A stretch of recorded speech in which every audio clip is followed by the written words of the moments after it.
देखो बच्चों, ये एक जनरल क्वेश्चन है ना। देखो, if F X is a continuous function and F X greater equal to 0 for all X belongs to 1 to 9, मतलब फंक्शन या तो पॉजिटिव है या जीरो है और 3 से 6 तक इस फंक्शन का इंटीग्रेशन जीरो है, then find the value of f5। f5 की वैल्यू चाहिए। 3 से 6 तक इसका इंटीग्रेशन जीरो है। देखो क्या हो रहा है इसमें, जैसे कि अगर हम ध्यान दें तो ये 1 से लेके 9 तक फंक्शन है, ठीक। फंक्शन पॉजिटिव है या जीरो है। अच्छा, 3 और 6 के बीच में इस फंक्शन का इंटीग्रेशन जीरो है। देखो ध्यान दो, जैसे मान लो हमने एक फंक्शन लिया, मान लो ये a लिया, ये b लिया। अब देखो, अगर हम इस फंक्शन को a से b तक इंटीग्रेट करेंगे तो इसका इंटीग्रेशन जीरो होगा, क्योंकि जितना फंक्शन ऊपर है उतना ही फंक्शन नीचे है, तो इसका इंटीग्रेशन जीरो होगा। क्योंकि देखो, इतने हिस्से का इंटीग्रेशन पॉजिटिव होगा और इतने हिस्से का इंटीग्रेशन नेगेटिव होगा, और दोनों इंटीग्रेशन बराबर है, इसलिए जीरो हो जाएंगे, है ना। क्योंकि मैंने बताया था, जब फंक्शन पॉजिटिव होता है तो उसका इंटीग्रेशन भी पॉजिटिव होता है। भाई मान लो अगर कोई फंक्शन पॉजिटिव है तो मैंने क्या बताया था कि इंटीग्रेशन इनइक्वालिटी को चेंज नहीं करता, तो इसको इंटीग्रेट कर देंगे तो पॉजिटिव ही रहेगा। अगर फंक्शन पॉजिटिव है तो उसका इंटीग्रेशन भी पॉजिटिव होगा, क्योंकि इंटीग्रेशन इनइक्वालिटी को चेंज नहीं करता, ठीक है। देखो, जैसे a से अगर हम ध्यान दें, मान लो a to c integration positive होगा क्योंकि फंक्शन पॉजिटिव है, और c to b integration negative होगा। तो जितना ये इंटीग्रेशन पॉजिटिव होगा उतना ही नेगेटिव होगा, इसलिए कुल मिलाकर इंटीग्रेशन जीरो हो जाएगा, है ना। तो अगर इंटीग्रेशन जीरो है तो समझ लेना चाहिए कि फंक्शन का कुछ पार्ट x एक्सिस के ऊपर रहा होगा और कुछ पार्ट नीचे रहा होगा उस इंटरवल में। मतलब हम ऐसा भी कह सकते हैं कि a to b अगर इंटीग्रेशन जीरो है तो एक पॉइंट c ऐसा मिलेगा जो कि उस फंक्शन का रूट होगा, ऐसा भी कह सकते हैं। अगर फंक्शन कंटिन्यूअस है और भाई इंटीग्रेट कर रहे हैं तो फंक्शन कंटिन्यूअस ही होना चाहिए, क्योंकि कंटिन्यूअस फंक्शन को इंटीग्रेट कर सकते हैं, है ना।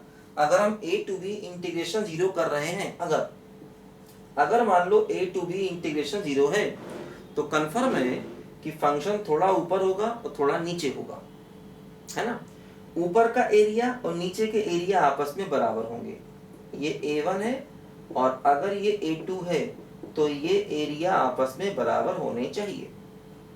तो इसका मतलब बीच में एक पॉइंट C जरूर ऐसा मिलेगा जहां पर फंक्शन x एक्सिस को काटेगा, मतलब जो कि फंक्शन का रूट होगा, जो कि उस पॉइंट पर फंक्शन की वैल्यू जीरो होगी, और उस पॉइंट पर फंक्शन की वैल्यू जीरो होने का मतलब फंक्शन का वो रूट है।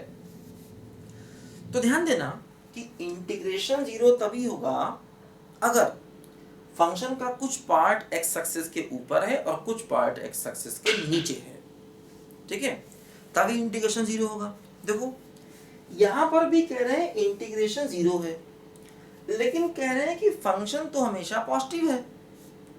तो अगर फंक्शन हमेशा पॉजिटिव है तो इंटीग्रेशन जीरो नहीं हो सकता, क्योंकि अगर इंटीग्रेशन जीरो है तो फंक्शन का कुछ हिस्सा पॉजिटिव कुछ हिस्सा नेगेटिव होना चाहिए, और यहां पर कह रहे हैं कि नहीं भाई, फंक्शन पूरा पूरा पॉजिटिव है। हाँ, एक बात और कह रहे हैं कि फंक्शन पॉजिटिव है या जीरो है। ग्रेटर इक्वल टू जीरो का मतलब आइदर पॉजिटिव और जीरो।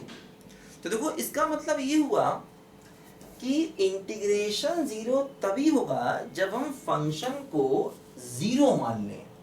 अगर हम फंक्शन को जीरो मान लें तभी इंटीग्रेशन जीरो हो सकता है, अदरवाइज इंटीग्रेशन जीरो नहीं होगा। अगर हमने फंक्शन को पॉजिटिव ले लिया तो फिर इंटीग्रेशन जीरो होने का सवाल पैदा नहीं होता, है ना। इंटीग्रेशन जीरो तभी होगा जब हम इस फंक्शन को जीरो फंक्शन मान लें। तो इसका मतलब एक्चुअली ये फंक्शन 1 से लेके 9 तक हर जगह जीरो है, तभी इंटीग्रेशन जीरो होगा। सॉरी, 3 से 6 के बीच में, 3 से 6 के बीच में ये फंक्शन हर जगह जीरो है ना। 3 से 6 के बीच में, 3 से 6 के बीच में ये फंक्शन हर जगह जीरो है, क्योंकि 3 और 6 के बीच का ही इंटीग्रेशन जीरो है ना। हो सकता है इसके आगे कुछ रहा हो, 1 3 के बीच में कुछ और रहा हो, 6 9 के बीच में कुछ और रहा हो, मतलब नहीं हमको। 1 3 के बीच में तो उसने नहीं बोला ना इंटीग्रेशन जीरो है। इंटीग्रेशन जीरो कहाँ से कहाँ तक है? 3 से 6 के बीच में जीरो है ना।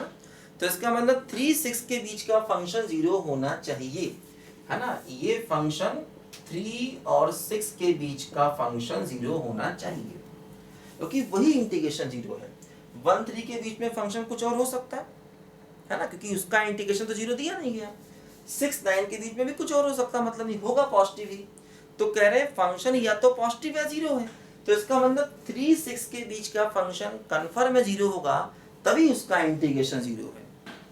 क्योंकि अगर फंक्शन जीरो तो उसका इंटीग्रेशन जीरो, या इंटीग्रेशन जीरो ऐसे केस में हो सकता है। तो ये केस तो पॉसिबल है नहीं, क्योंकि फंक्शन का कुछ हिस्सा पॉजिटिव कुछ नेगेटिव होना चाहिए, जो यहाँ पॉसिबल नहीं है। तो इसका मतलब हम ये कह सकते हैं कि x की वैल्यू अगर 3 और 6 के बीच में है तो फंक्शन हमारा जीरो है। इसका मतलब f5 की वैल्यू भी जीरो होगी। अगर f4 पूछता तो वो भी जीरो होता, अगर f4.6 पूछता तो वो भी जीरो होता। 3 6 के बीच में हम x को कुछ भी ले लेंगे, फंक्शन हमारा हर बार जीरो होगा। तो इसलिए f5 का आंसर क्या आ गया? जीरो आ गया। ध्यान दो, अच्छा क्वेश्चन है। f5 का आंसर जीरो आ गया। और हमने यहाँ से एक और इम्पोर्टेंट प्रॉपर्टी पढ़ ली एक तरीके से, कि अगर फंक्शन का इंटीग्रेशन किसी इंटरवल में जीरो है तो इसका मतलब उसके बीच में फंक्शन का एक रूट होगा, है ना। तो हम ये कह सकते हैं, यहाँ से एक प्रॉपर्टी देखो हमने पढ़ ली, कि मान लो अगर a to b f(x) dx zero है, अगर, है ना, अगर a to b f(x) dx zero है ना, और फंक्शन कंटिन्यूअस है, ठीक है। अगर मान लो a से b फंक्शन का इंटीग्रेशन जीरो है और फंक्शन कंटिन्यूअस है, तब x = c will be a root, will be at least one root, कम से कम एक रूट होगा of fx का, है ना। और ये c क्या होगा? ये c होगा a और b के बीच में, हम ऐसा कह सकते हैं, है ना। तो x = c कम से कम फंक्शन का एक रूट होगा, क्योंकि देखो ऐसा केस भी बन सकता था, ऐसा केस भी बन सकता था।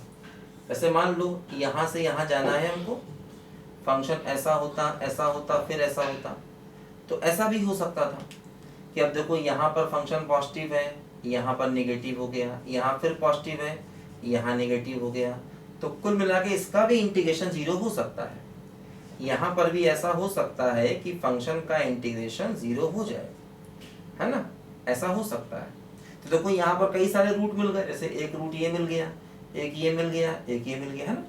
तो अगर फंक्शन किसी इंटरवल में उसका इंटीग्रेशन जीरो आ रहा है, जैसे मैंने क्या कहा, if a to b f(x) dx बराबर जीरो और फंक्शन कंटिन्यूअस भी है, then x = c will be at least one root of fx, है ना। If integration a to b f(x) dx zero, a to b में function का integration zero है और फंक्शन कंटिन्यूअस है, तो c जो है वो फंक्शन का कम से कम एक रूट होगा, और c क्या होगा? a और b के बीच में होगा। ध्यान दो, तो ये भी अपने आप में छोटी सी प्रॉपर्टी है, ठीक है। लिखो बच्चों ध्यान से इसको पहले।